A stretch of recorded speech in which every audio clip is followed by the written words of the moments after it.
자, 그럼 뭐 저희가 지금까지 뭐 이렇게 좀 가볍게 얘기를 해봤는데, 저는 이 책에서 조금 더 관심을 가질 수밖에 없었던 게, 그, 새로운 중국이 될 것이냐, 네, 아니면 새로운 뭐 중심지가 될 것이냐, 네, 마길라도라의 한계를 넘어선 지금 네, 누에볼레옹 쪽에서 이루어지고 있는 어떤 변화들, 네, 이거를 뭐 제가 약간만 설명을 드리면, 이 바이든 대통령이 IRA, 인플레이션 감축 법안을 발표하면서 리쇼링이라는 걸 얘기를 합니다. 다시 네, 돌아와라 제조업이요. 네, 네, 근데 뭐 우리가 계산을 다 해봐야 되지 않겠습니까? 네, 뭐 땅값은 얼마냐, 임금은 얼마냐, 뭐 이런 걸 계산했을 때 나프타를 이어서 이제 북미 자유무역 협정이 트럼프 대통령 때 맺어져 있기 때문에 네, 생산 기지로서 멕시코가 굉장히 유리한 입장이 됐습니다. 거기에 이제 뭐 중국이나 아니면 뭐 일본이나 미국 내에 투자를 하기 어려운 혹은 여러 가지 장벽들이 있는 뭐 기업이나 국가에서는 그걸 돌아가는 혹은 백도어로 멕시코를 이용할 수 있게 된 것입니다. 이 제일 쉬운 예로 레노버의 경우는 거의 공정 80% 이상이 멕시코에서 이루어지고 있습니다. 그리고 80% 정도 공정이 멕시코에서 이루어지면 메이드 인 멕시코가 찍혀요. 그러면 이제 뭐 세금 혜택도 있고 그 다음에 무역 제재를 받지 않는다는 장점이 있기 때문에 네, 요즘 이 멕시코 북부가 아주 핫한 지역입니다. 맞습니다. 근데 저는 그 뭐에서 이렇게 딱 하고 놀랐냐면 사실 저는 대학 교과서에서 멕시코 역사를 다룰 때도 그 미국과의 관계를 다루는 부분에서 브라세로를 얘기하는 경우를 많이 못 봤거든요. 네, 네, 네, 근데 브라세로부터 다루면서 이게 세계대전 때 그 전쟁 나간 남정네들을 대신하기 위해서 네, 네, 멕시코에서 이렇게 남정네들을 끌어오지 않습니까? 맞습니다. 이게 이제 그 남편은 전쟁 나갔는데 지금 저기 그 우리 농장에서는 멕시코 오빠가 또 이렇게 일을 하고 맞습니다. 야 이러면 또 여기서 수많은 텔레노벨라에 요 테마가 있긴 해요. 그래서 이제 그 미국에서 오는 그 배다른 아들이나 네네. 뭐 숨겨져 있던 딸내미 뭐 그 다음에 갑자기 그 미국 아줌마가 여보 뭐 이러고 오고 이런 데 간간히 있거든요. 네네. 물론 이게 뭐 이게 굉장히 예전 얘기니까 네, 네, 그 60년대 70년대 들어오면서 이런 얘기들이 좀 사라지긴 네. 합니다만 요때부터 이제 멕시코의 북쪽 지역은 미국과의 큰 관련성을 맺게 됩니다. 그리고 이게 제가 너무 다 설명드리면 좀 재미가 없습니다만 아닙니다. 네, 네, 마이애미하고 텍사스, 뭐 뉴멕시코, 캘리포니아 이 지역은 원래 그 누에바 에스파냐 멕시코 부항청에 속해 있었습니다.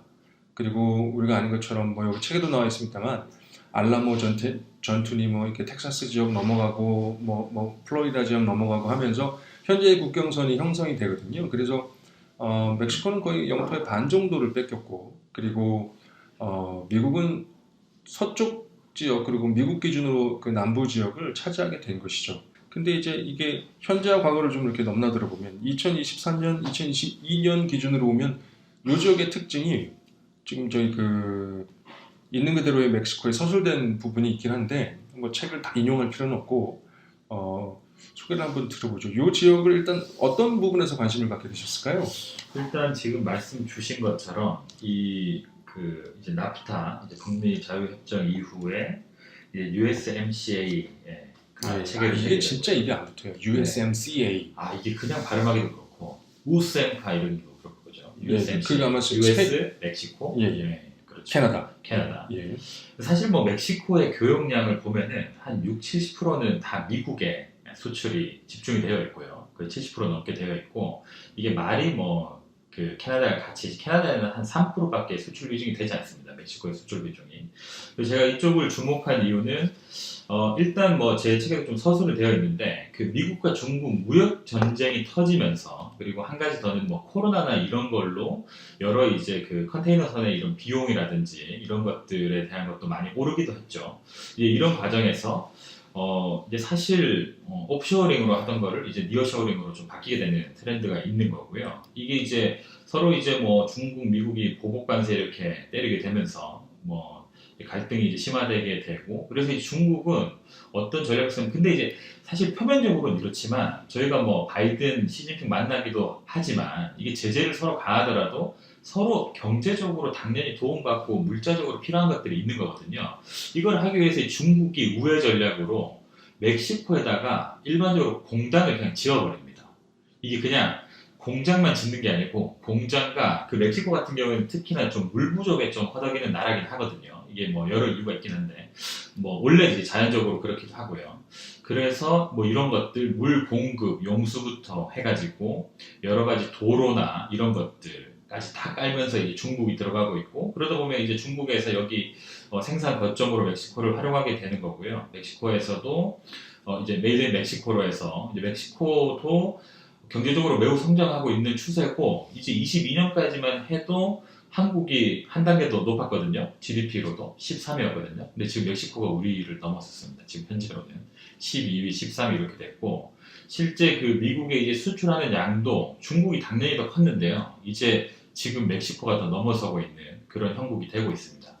이러다 보니까 뭐 우리 이제 예전에 진출했던 기아차가 한 4.5조 정도 지금 예전부터 지금까지 더하면 투자를 했고 어떤 형국이냐면 이 기아차가 투자 의사 이렇게 해서 멕시코 주나 이제 오브라도르 뭐 대통령이나 이렇게 다 엄청난 이제 그런 관심을 갖고 실제 주지사도 이제 한국 방문해가지고 이게 잘 실행될 수 있도록 우리도 최대한 돕겠다. 이제 이런 식으로 해서 한국 기업들도 계속 이게 뭐 사실 한 대기업이 나가면은 그 밑에 있는 하도 기업이나 이런 파트너사들이 다 나가게 되는 거잖아요. 금융도 진출하게 되는 거고 이러다 보니까 뭐 굉장히 이제 뭐 이런 제조 지금 보이는 그 자동차 제조뿐만 아니고 여러 면에서 뭐 우주 분야가 되건 제약 분야가 되건 잠재성 높은 것들이 이제 계속 진출되는 게 한국 기업들도 많이 나갈 수밖에 없다.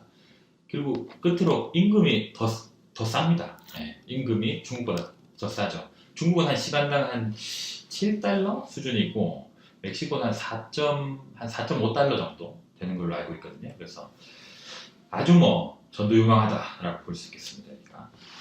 예, 사실 이게 원래 마길라도라라고 해서 네. 미국 시장을 겨냥한 생산 단지들이 있기는 했잖아요. 네. 물론 책에도 잘 설명이 되어 있습니다만. 네. 근데 이게 2022년, 2023년 더 주목을 받는 이유는 뭐 여러 가지가 있을 것 같은데요. 아까 말씀하신 것처럼 그러니까 자그마한 도시가 들어오는 것인데 이게 도시만 들어오는 게 아니라 제가 이런 류의 표현은 예전 대통령이신 그분 스타일. 제가 가서 보니까 가서 보니까. 도로 깔고, 네. 그 다음에 쇼핑센터 짓고, 기숙사 짓고, 아파트도 짓고, 그 다음에. 이번에 가서 보신 거죠? 예. 그 다음에 이제 몬테레이에는 4호선, 5호선 연장하고 뭐 새로운 거 까는 거, 야, 우리가 깔아줄게. 그 다음에 이제 멕시코 시티는 지하철 보수해야 되는데, 야, 우리가 해줄게.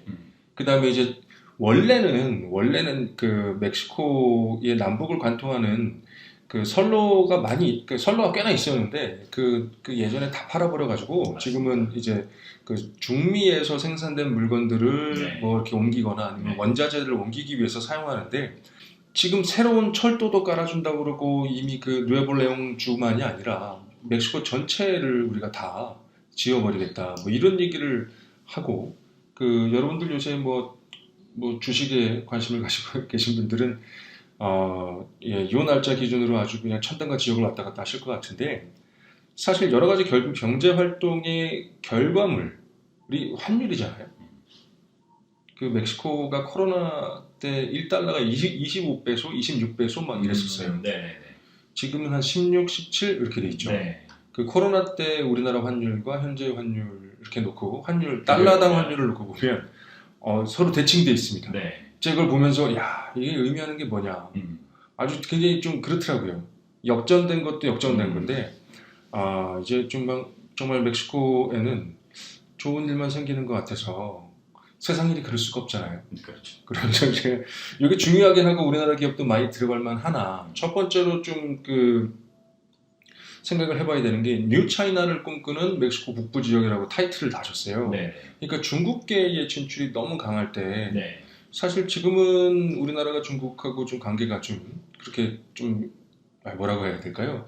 아무튼 연관성은 많긴 많지만 그렇게 좋다고 정치적으로 할 수는 없을 것 같고 그래서 어떤 경쟁되는 관계도 있는 것 같기도 하고 그리고 이제 기아 자동차가 페스케리아 쪽에 제일 유명한 우리 기아 자랑스러운 기아 자동차 공장이 있긴 한데 뭐 전기 자동차 측면에서는 또 중국도 굉장히 좀 그렇고 그다음에 뭐 더 전문가이시지만 통신이나 뭐 이런 부분들에도 중국계 기업들이 많이 진출하고 있고 네. 뭐 기술력도 상당히 높고 가격도 저렴하고 음.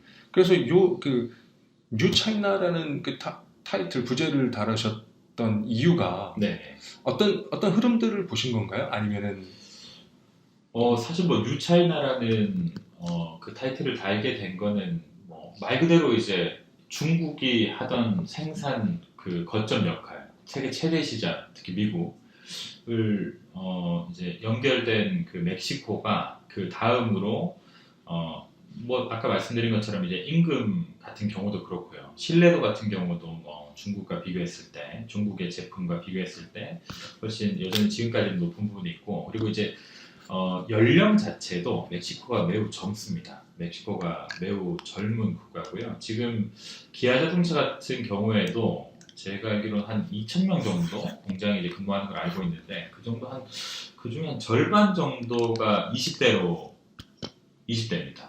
그래서 매우 젊고요. 저도 지금 기아 자동차에 이제 다니는 그 친한 형이 최근에 이제 가족들과 같이 이 에스케리아로 갔습니다. 그래서 들어보면 매우 젊고 역동적이기도 하고 이게 이제 젊다는 거는 단지 이 컨베이어 벨트에 있는 거를 그냥 잘 옮길 수 있다 그냥 뭐 이렇게 더 힘을 쓸 수 있다 이런 개념이 아니고 그것뿐만 더 넘어가서 자동화나 이런 것들 있잖아요 이런 거에 대한 이해도도 매우 빠르다고 합니다 나이가 젊다 보니까 그러다 보니까 이게 더 생산력을 훨씬 높일 수 있는 여지가 기술 발달과 함께 더 같이 나아갈 수 있는 요소가 있는 겁니다 이제 그래서 그런 부분 때문에 더 된다라고 생각이 듭니다.